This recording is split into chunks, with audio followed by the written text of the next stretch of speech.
우리 하나님 아버지와 주 예수 그리스도로부터 오는 은혜와 평강이 여러분들과 함께 하시기를 바랍니다. 우리 함께 인사하시겠습니다. 새해 복 많이 받으시고 그 복 다 누리시며 살아가세요. 그렇게 인사하시겠습니다. 새해 복 많이 받으시고 그 복 다 누리시며 살아가시길 바랍니다. 우리 다시 한번 인사 나누실 때에는 오늘 말씀에 응답 받읍시다. 이렇게 인사 나누시겠습니다. 오늘 말씀에 응답 받으십시다. 아멘. 오늘 말씀에 응답 받으시길 바랍니다. 명절 때가 되니까는 많은 분들이 원근각처로 자녀댁으로 이렇게 출타하시는 것 같은데, 어쨌든 여러분들 아마 오늘도 여러분들이 아마 인천으로 아마 원근각처로 출타하시려고 계획하시는 분들이 계시리라 믿습니다. 다녀오실 때 안전을 여러분들 안전하게 잘 다녀오시고, 특별히 여러분들 설날을 지낼 때 우리가 그냥 민족의 명절이다 해서 그냥 신앙을 놓는 것이 아니라 자녀들과 만났을 때에 또 이웃들과의 만났을 때에 우리가 예배하는 그런 삶을 증거하는 삶이 바로 우리 신앙인의 모습이어야 된다는 말씀입니다. 이제 이번 주 수요일이 되면은요 재수요일이라고 교회력이 들어가게 됩니다. 이제 지난주까지는 이제 이 교회 예배당 색깔도 파란색, 녹색이었지만 오늘 이제 잠시 예수님의 변화주일을 맞이하면서 이제 이 제단 색깔도 하얀색으로 바뀌게 되었습니다. 이제 수요일부터는요 보라색으로 바뀌게 돼요. 이제 사순절을 들어간다는 얘기지요. 이제 긴 사순절 여정이 시작이 되는데 교회력에서는 이 보라색이 쓰여진다라고 하는 것이 참 중요한 의미가 있습니다. 왜냐하면 이 보라색이 쓰인다라고 하는 것은 절제하는 의미가 있고요. 또 고난에 동참한다. 또 예수님의 온유함과 겸손함을 의미하고 있는 겁니다. 그렇기 때문에 이 사순절 기간에는 특별히 예배 속에서도 할렐루야를 이제 생략하게 됩니다. 그래서 전통이 있는 교회에서는 이 찬양 속에서도 할렐루야를 뺄 정도로 굉장히 소중하게 생각하게 되고요. 이렇게 인사할 때도 할렐루야 이렇게 인사 안 하고 그냥 우리가 주님의 평화가 함께하길 바랍니다 하면서 이렇게 겸손하게 인사를 하게 됩니다. 이 사순절 기간에는 그렇게 지나가는 거예요. 그래서 저도 가급적이면 그렇게 이제 좀 전통적으로 이렇게 좀 지내고 좀 이렇게 사순절을 이렇게 묵상하면서 지내려고 하는데 입속에 자꾸 할렐루야가 붙어 있어요. 저는 그래서 제 친구들하고 전화를 해도 할렐루야 먼저 인사를 하거든요. 그러면 이 친구가 긴장하구나 하고 그 친구들이 알아요. 모르는 전화번호를 해도 할렐루야 하면 그들이 얘가 그 아이구나 그렇게 알 정도로 저는 그렇게 인사를 했는데 이 사순절에는 우리가 할렐루야를 좀 생략해야 되는 그 교회력 전통이 있습니다. 그래서 이제 보라색을 띄고요. 이 사순절 기간에는 저와 여러분들도 좀 예수님의 고난에 좀 동참하면서 예수님이 살아왔던 그 발자취를 우리가 다시 한번 묵상하는 그런 시간이 되었으면 좋겠습니다. 그래서 저와 여러분들이 오늘 이제 이 변화되시는 예수님이 고난 주간에 이제 사순절에 들어가시기 전에 이 변화되시는 그런 주간을 맞이하게 되는데 이 변화되는 그런 모습을 가만히 보면서 저와 여러분들이 그 영광되는 모습으로 변화된 예수님의 그 삶의 모습이 과연 우리들의 삶에 어떤 모습으로 다가오는 것일까 함께 은혜를 좀 나눠보길 원합니다. 많은 사람들이요 변화되기를 원하고 있습니다. 여러분들도 변화되기를 원하고 있지 않습니까? 어떻게 되기를 원하세요? 나쁘게 변화되고 싶습니까? 아니면 좋게 변화되고 싶습니까? 여러분들 누군가가 우리들을 바라봤을 때 저 사람들 많이 변했어 그렇게 얘기하는 것이 어떤 의미로 우리가 들려지겠느냐 하는 얘기입니다. 많은 사람들이 봤을 때요 아마 부정적인 시각보다는 저 사람 참 많이 변했어 이렇게 얘기를 하면 정말 좋은 쪽으로 많이 변했다라고 이야기를 할 겁니다. 반대로 너 많이 변했구나 그렇게 얘기를 하면요 그 부정적인 이야기예요. 예전에는 좋은 모습이었는데 나쁜 모습으로 변질되었다는 얘기입니다. 나쁘게 변화되는 것 말고요 많은 사람들이 좋게 변화되기를 원하고 있다는 얘기입니다. 그러나 여러분들 어떻습니까? 좋게 변화되는 것이 어디 쉽습니까? 굉장히 어렵다는 것을 아마 많은 사람들이 알고 있을 겁니다. 우리의 변화를 방해하고 있는 여러 가지 요소들이 있을진데 그것은 혹시 습관이나 우리의 환경적인 요소나 또 우리들의 아직이나 고집 같은 것들이 우리들을 변화되는 것을 자꾸 지배하고 있다는 겁니다. 그렇지만 우리는 내가 변화되기보다는요 남들이 먼저 변화되어 주길 바라고 있어요. 나는 변화되지 않고 남들이 변화되어져서 참 좋은 사회를 만들어가기를 원하고 있다는 겁니다. 그렇기 때문에 남들에 대한 기대가 굉장히 큰 겁니다. 그리고 남의 일에 사소한 것까지 관심이 많아지기 시작합니다. 오늘 본문을 가만히 들여다보면서 묵상을 해보면요, 예수님께서 베드로와 요한과 야고보의 세 제자들을 데리고 기도하시려고 산에 올라가셨다고 얘기를 했습니다.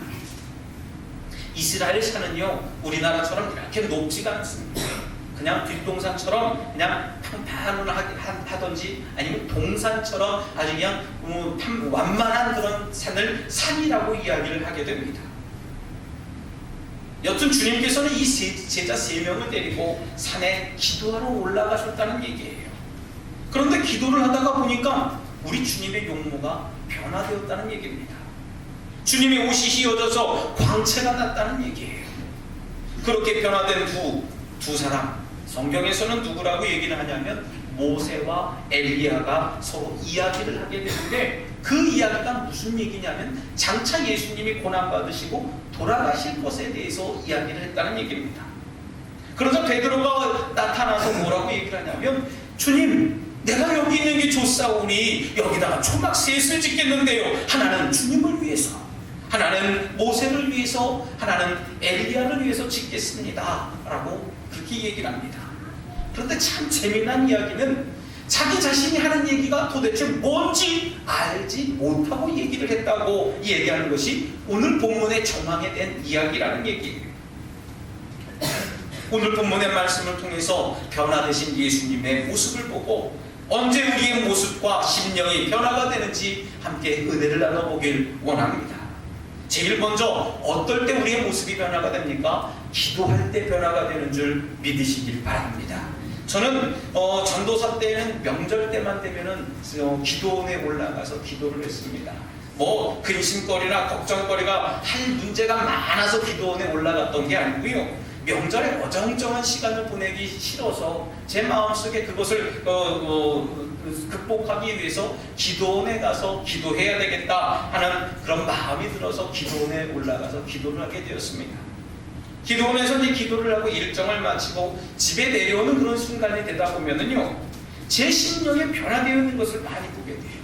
어떤 심령의 변화가 있냐면은요, 내 마음속이 하나님으로 마음으로 가득 채워졌음을 이미 알게 된다는 얘기예요. 세상이 다 내 것 같고요, 세상이 다 아름다워 보여요. 아이들이 칭얼거려도 웃는 모습으로 보여지고요, 나무 소리가 막 흔들려도 저거 찬양하는 것처럼 착각이지만 찬양하는 것처럼 들려질 정도로 마음이 온유해지고 평안해진다는 얘기입니다. 여러분들도 내 겉으로는 어떤 모습으로 바뀌어지냐면요, 내 모습으로 기름기가 잘 흐른답니다. 여러분들 뭐 이렇게 생각이 되십니까? 제가 기도를 마치고 집에 가면 저희 어머니가 벌써 알아보고, 아유, 김 전도사 은혜 충만히 받고 왔네, 그렇게 얘기를 해요. 왜냐하면요, 얼굴에 벌써 환해졌다라고 하는 것을 알기 때문에 그렇습니다. 얼굴부터 변화된다는 얘기예요. 얼굴이 환해지고요, 인상 쓰는 얼굴이 아니라 내 얼굴이 웃는 얼굴로 바뀌어진다는 얘기입니다. 온화한 얼굴로 변화된다는 얘기예요. 하나님께서 주시는 평안함이 바로 그 얼굴이라고 하는 사실이라는 겁니다. 그리고 어떤 것이 변화되냐면요, 언행 심사가 바뀝니다. 내 입술로 퍼져나오는 것이 자꾸 저주하는 이야기, 부정적인 이야기가 아니라 긍정의 말과 축복의 말로 나타난다는 얘기입니다. 내 입가에서는요, 뭐가 끊어지지 않냐면요, 찬송이 끊어지지 않습니다. 늘 흥얼거려도요, 유행가 가사가 아니라 찬송이 넘쳐나는 겁니다. 내 모든 삶의 모든 중심이 하나님이라고 하는 사실입니다. 그리고 내 삶의 방식이 바뀌는 겁니다. 체질이 바뀌는 거예요. 내 삶의 방식이 사람의 생각과 인격적인 모습이 아니라 인간적인 방법이 아닌 하나님 주의로, 하나님 우선주의로 바뀐다는 얘기예요. 여러분들, 기도를 통해서 우리는 내면적인 모습이나 외형적인 모습이 변화되는 줄 여러분들 기억하시길 바랍니다. 그리고 중요한 변화가 뭡니까? 영적으로 먼저 변화된다는 얘기예요. 기도를 하면요, 끊어지지 않는 거예요. 기도를 하는 게 달콤합니다. 말씀을 들어도요, 그 말씀이 내 말씀 같아요. 이거는 아무개를 향한 말씀이다가 아니라 저 말씀은 나에게 주시는 말씀이구나 하는 그 응답으로 바뀌게 된다는 얘기예요. 기도의 내용도 바뀌게 되고, 내 기도가 아닌 남을 향한 기도로 바뀌게 된다는 말씀입니다. 타인을 향한 기도가 돼요. 그러나 오늘 본문에는 제자들이 어떻게 한다 그랬습니까? 기도를 하다가 그만 깊이 졸았다라고 얘기를 하고 있어요. 졸음을 이기지 못하고 졸은 모습을 보게 됩니다. 아마도 죄된 무관심이 그들로 하여금 졸게 만들었다는 얘기입니다. 저들은요, 아마 가기 싫은 곳을 예수님이 가자 하니까 아마 마지못해 끌려갔으리라 저는 생각이 들어요. 그래서 예수님이 보지 않을 때에 기도하는 척 하다가 그만 잠들었지 않았을까라는 얘기입니다. 하기 싫으니 오죽하겠습니까? 제자들은요, 예수님과 기도할 때에 주님의 기도에 개의치 않았습니다. 주님이 뭐라 기도하시는지, 어떻게 기도하시는지 그 모습을 우리가 따르지 않았다는 얘기입니다. 지금까지도 계속 잠자고 있었기 때문에 이 놀라운 사건이 어떻게 일어났는지 제자들은 알지 못했다는 얘기입니다. 이 세 사람은요, 예수님께서 영광 중에 있을 때 그만 잠을 자고 있었어요. 이들은 후에 예수님께서 고뇌하실 때에도 똑같이 잠을 자지 않습니까? 겟세마네 기도에서 기도할 때에 제자들은 예수님이 땀방울이 핏방울이 될 때까지 기도하심에도 불구하고 제자들은 그만 졸고 맙니다. 그 다음에 우리가 변화되는 모습은요, 우리가 영적인 잠에서 깨어질 때에 변화되는 줄 믿으시길 바랍니다. 우리는 육신의 잠이든요, 영적인 잠이든 늘 깨어 있어야 됩니다. 여러분들 어떤 분들은 예배당에 오면 눈 다 감고 좋으시는 분들이 벌써 계십니다. 아, 하나님 오늘도 찬송 소리가 너무 아름답습니다 하면서 좋으시는 분들이 있어요. 목사님 말씀이 얼마나 자장가처럼 들려지는지 참 단잠을 자고 일어납니다 하는 분들도 계셔요. 좋아요, 여러분. 하지만 여러분들 깨어 있으시길 바랍니다. 육신은 여러분들 조금 주무셔도요, 영적인 면에서는 좀 깨어지시길 바랍니다. 그래야 변화될 수 있는 얘기예요. 열처녀의 비유를 통해서 우리가 알 수 있는 것처럼 말입니다. 슬기로운 5명의 처녀는요, 기다리고 기다렸어요. 졸지 않았습니다. 졸지 않음으로 인해서 어떻게 했습니까? 예수 그리스도의 그 영원한 잔치에 참여하는 축복을 받았습니다. 반대로 졸음을 이기지 못하고 그 잠을 잤던 5명의 처녀는요, 신랑이 오는 소리를 듣지 못하고 그만 잔치에 참여하지 못하는 그런 일이 일어났습니다. 이처럼 영적으로도 육적으로도 우리는 우리 삶에 있어서 잠은 참 좋지 못한 겁니다. 저도 참 잠이 좋습니다. 왜 좋지 않겠습니까? 하지만 여러분들, 잠은요, 우리가 정말 피해야 될, 영적인 부분에서 피해야 될, 아주 주의해야 될 부분이라고 하는 사실입니다. 어떤 분들은 잠을 자면서 그렇게 이야기하는 분들이 계시죠. 여호와께서 사랑하는 자에게 잠을 주셨다라고 얘기할 때 그 부분은 그렇게 해석하는 게 아니거든요. 피곤하면 잠도 주시는 분이시기는 하십니다만은 중요한 사실은요, 그 잠자는 시간에 주님께서는 늘 역사하셨다는 사실이에요. 제자들이 잠자는 시간에 하나님의 역사가 있었다는 얘기입니다. 10처녀들 중에서요, 5명의 이 처녀들이 잠을 자고 있을 때에 하나님의 역사가 있었다는 얘기예요. 사랑하는 우리 성도 여러분, 잠에서 깨어나시길 바랍니다. 영적인 잠에서 깨어나야 하나님의 잔치에 응답할 수 있는 겁니다. 우리가 영적인 잠에서 깨어날 때에 우리는 변화될 줄 믿습니다. 변화되어서 이 세상을 변화시키는 믿음의 사람이 될 수 있다는 말씀이에요. 우리말 중에 타성이라는 말이 있습니다. 타성이라는 건요, 어떤 특징이 있냐면 새로운 사물이나 자극이 생기면 처음에 강하게 인식을 합니다. 아, 뭐 저런 게 다 있어, 이런 습관이 다 있을까 하면서 강하게 반응을 해요. 시간이 지나면요, 점점 익숙해지기 시작합니다. 내 몸이 자꾸 거부하다가요, 시간이 지나면 그 타성이 내 몸속에 들어오다 보면 그것이 습관이 된다는 얘기예요. 여러분들, 우리말 중에 그런 말이 있습니다. 타성이 불붙으면 실패한다라고 하는 말이 있죠. 이런 역사적인 교훈은요, 우리 신앙에도 반드시 적용되게 되어져 있다는 얘기입니다. 타성에 젖은 신앙과 맞서는 것, 그것이 바로 우리 기독교 신앙이고 종교개혁의 정신이라는 얘기예요. 그래서 종교개혁의 중요한 명제 중 하나가 늘 개혁되는 교회입니다. 늘 새로워지는 교회예요. 여러분들, 많은 성도들은요, 부지부식간에 우리들 신앙의 상태를 합리화시키려고 합니다. 나는 그리 큰 죄에 빠지지 않았어. 나는 이래도 아무개 집사, 아무개 장로보다 낫지 않아? 나는 그럭저럭 잘하고 있는 것 같아. 우리 교회는 그리 큰 문제가 되지 않는 것 같아. 그리고 저 옆에 교회보다는 조금 더 나은 것 같아. 우리 교회는 그럭저럭 잘하고 있어. 여러분들 혹시 우리도 이렇게 생각하고 있지는 않는지 한번 내 마음속에 질문해 봐야 될 문제라는 얘기입니다. 그런데요, 우리 신앙의 처음의 자리에서 다시 한번 생각해 봐야 될 부분이라는 얘기입니다. 예수님께서 우리더러 그럭저럭 그렇게 살라고 하셨을까요? 아니라는 말씀입니다. 예수님은 그럭저럭 산 적도 없으신 분이에요. 그럭저럭 생각하신 분도 아니라는 얘기입니다. 그리고 결단도 그렇게 말씀하신 적도 없습니다. 우리는 괜찮다고 생각하고 말하고 있습니다. 괜찮아. 이번만은 괜찮아. 아니, 이 정도면 좀 괜찮지 않아? 이 정도쯤이면 낫지. 그렇게 얘기하는 경우가 참 많아요. 하나님 앞에서 여러분들 절대 괜찮지가 않습니다. 사람 앞에서는 괜찮을지 몰라도요, 하나님 앞에서는 그렇지가 않습니다. 제가 우리 덕수교회를 섬기기 시작한 것이 엊그제 같지만 시간이 꽤 참 많이 지났습니다. 어제 어떤 분들하고 이게 차를 나누면서 이야기를 좀 이렇게 했었습니다만은 제가 곰곰 생각해보니까 횟수로 약 한 6년을 지나고 있는 것 같아요. 그래서 우리 교회의 6년 전의 모습을 가만히 보니까 많은 변화가 안팎으로 생겼습니다. 처음에 제가 우리 교회에 부임받아 오기 전에 우리 교회에 이제 처음에 설교하러 올 때 맨 처음에 어떤 모습이 있었냐면요, 풍랑주의보가 나는 거예요. 수요일날 제가 들어와야 되는데 통제라고 하는 그런 말을 처음 알아듣게 됐어요.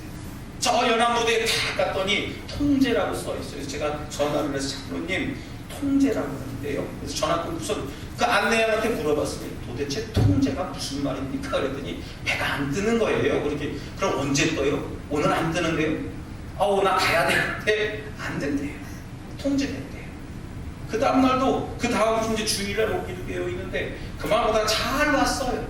잘 오는데 저 팔미도 그 등대를 딱 지나자마자 뭐 이렇게 좀 주의보는 나지는 않았습니다만은 선장이 마이크를 들고 얘기를 합니다. 풍랑주의보가 일어나서 통제가 되지는 않았지만 선장 직권하에 배를 회항시키겠습니다 하는 그런 이야기를 듣습니다. 도대체 나보고 하나님 내 괜히 덕수교회 가라는 얘기입니까? 가지 말라는 얘기입니까? 저는 그렇게부터 시작해서 오게 되었습니다. 저 언덕을 넘는데 선악단 고개를 내려오는데 우리 장로님이 박진호 장로님이 얘기를 해주세요. 저기 보이는 교회가 우리 교회입니다. 그러길래 탁 보고서 보이지가 않는데요. 일단 대답은 네 하고서 찾기 시작하는 거예요. 어디지? 여기 물 한 잔 싹 도는데요. 해격대가 보이는 겁니다.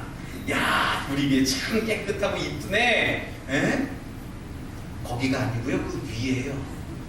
그러는데 교회가 고동색으로 십자가 탑도 없이 그냥 이렇게 지어져 있는 모습입니다.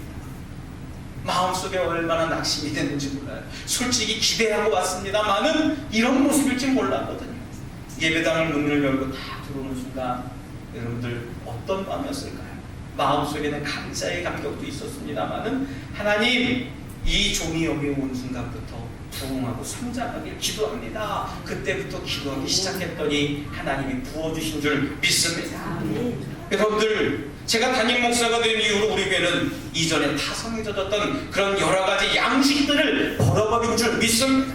모든 면에서 탈바꿈하려고 하는 모습들이 생겨났어요. 제일 먼저 눈에 띈 게 뭡니까?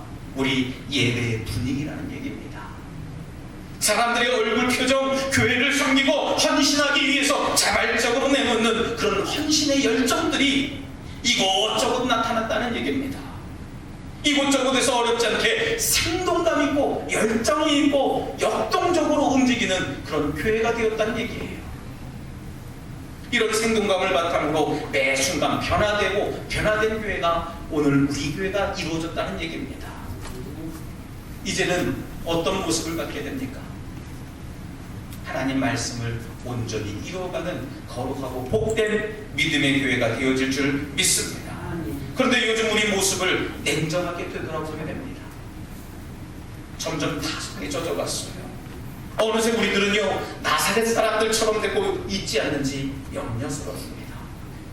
새벽 기도의 자리는 언제부터인지 모인 사람들보다 빈자리가 더 많아졌어요. 열심히 해보겠다고 봉사와 헌신의 팔을 딱딱 걸어서 붙였던 사람들은요 어느 이유인지는 모르겠습니다만은 이런저런 이유를 들면서 소리 소문 없이 봉사의 자리를 떠나게 됐습니다. 예배의 거룩한 순간들, 또 찬송, 기도, 말씀을 듣는 우리의 모습들을 보면은요 눈을 감고 감상하는지는 모르겠습니다만은 그만 우리의 열정이 식어져 가고 있다는 얘기예요. 그저 늘상 해오던 타성에 조금씩 물들어가면서 예전의 모습으로 다시 돌아가고 있다는 이 모습을 보게 됩니다. 이만하면 예전보다 낫다는 생각을 갖고 계시는지, 아니면 이만하면 됐지 않은 그 타성이 우리를 엄습해오고 있는 것을 우리가 느끼지 못하고 있는 것인지 저는 굉장히 두렵습니다. 이 모습으로 우리가 예수님 앞에 선다면 어떤 모습을 우리가 가질까라는 얘기예요. 타성을 벗어버리고요 내 자신을 개혁하는 일, 그건 참 어려운 문제입니다. 어려운 일이에요. 그런데 이보다 더 어려운 일이 있습니다. 그것은 내 자신을 개혁하는 일이에요. 내 자신을 변화시키는 일입니다. 내 자신을 바꿔가는 일이에요. 내 자신을 늘 변화되니까 얼마나 어려운 일인가 생각하게 됩니다. 온전한 개혁은요 한 번으로 끝나지 않습니다. 예전에 바뀌었잖아요. 예전에 변화되었잖아요. 그것으로 끝나지 않아요. 여전히 우리는 변화되는 모습을 가져야 되는 줄 여러분들 믿으시길 바랍니다. 그것이 바로 우리 신앙의 모습이어야 됩니다. 마지막으로 우리가 침묵할 때에 변화되는 줄 믿으시길 바랍니다. 우리 제자들에게 제자들에게 그들이 본 것을 아무에게 이르기도 말라고 예수님은 말씀하셨습니다. 그들은 당시에 아무에게도 말하지 않았어요. 말할 시기가 있는가 하면 침묵을 지켜야 할 때도 있는 줄 여러분들 기억하시길 바랍니다. 모든 일에 다 때가 있습니다. 여러분들 모든 일에 때가 차야 아름답고 쓸모도 있게 된다는 얘기예요. 우리는 기다리지 못해서 일을 그르치는 경우가 참 많이 있습니다. 조금만 더 참고 기다렸으면 좋았을 텐데 하는 후회 한숨을 내는 경우가 제 가운데도 많이 있습니다. 분명 우리를 향하신 하나님의 때가, 하나님의 정하신 때가 있는 줄 여러분들 믿으시길 바랍니다. 그 때를 위해서 우리가 기다릴 때에 우리는 세상 사람들로 하여금, 아니면 사랑하는 사람들에게는 모든 소리를 들을 때도 있다는 얘기예요. 마지막 날에 하나님께서 우리를 후원하실 그때에 여러분들 묵묵히 하나님의 명령에 순종하며 나아가시길 다시 한번 주님의 이름으로 부탁드리겠습니다. 우리의 입술과 마음과 생각에 하나님께서 주시는 그 완성의 때를 온전히 기다려야 된다는 말씀이에요. 사랑하는 성도 여러분, 우리의 마음이 하나님 마음으로 변화될 때에, 우리 마음이 예수 그리스도의 마음으로 가득 채워지고 내 인격이 변화되고 내 심령이 변화될 때에 하나님 마음에 합한 열매를 맺고 하나님과 동행하는 형통한 한 해가 되는 줄 다시 한번 믿으시길 주님의 이름으로 축원합니다. 이 시간 함께 결단의 기도를 드릴 때 하나님 우리의 심령을 변화시켜 주시옵소서, 세부대로 변화시켜 주시고 우리의 인격을 변화시켜 주시옵소서라고 결단의 기도를 드리겠습니다. 할렐루야. 사랑과 은혜가 충만하신 하나님 감사합니다. 내게 믿음과 소망과 사랑을 허락하여 주셔서 내 마음을 변화시켜 주시고 내 인격을 변화시켜 주셔서 하나님 말씀대로 살아가는 거룩하고 복된 세부대가 될 수 있도록 인도하여 주실 줄 믿습니다. 하나님 도와주시고 인도해 주셔서 내 삶이 하나님 보시기에 아름답고 정결한 삶이 될 수 있도록 아버지 인도하여 주시옵소서. 거룩한 삶으로 내 삶을 변화시켜 주셔서 하나님께 온전히 구별된 삶을 살아가게 하여 주실 줄 믿습니다. 주님 나를 붙잡아 주시고 인도하여 주시옵소서. 주님 도와주시옵소서. 하나님 아버지 감사합니다. 우리에게 향하신 섭리와 사랑의 감사를 드립니다. 이제 이번 주간부터 사순절이 시작되는데 주님의 고난의 길에 동참하게 하시고 사순절 기간에 더욱 하나님의 사랑을 알아가는 우리 성도들이 되게 하여 주시옵소서. 저희들의 신앙과 인격을 변화시켜 주셔서 하나님을 향한 거룩한 열정이 식어지지 않도록 인도하여 주시옵소서. 감사드리며 예수님 이름으로 간절히 기도드리옵나이다. 아멘.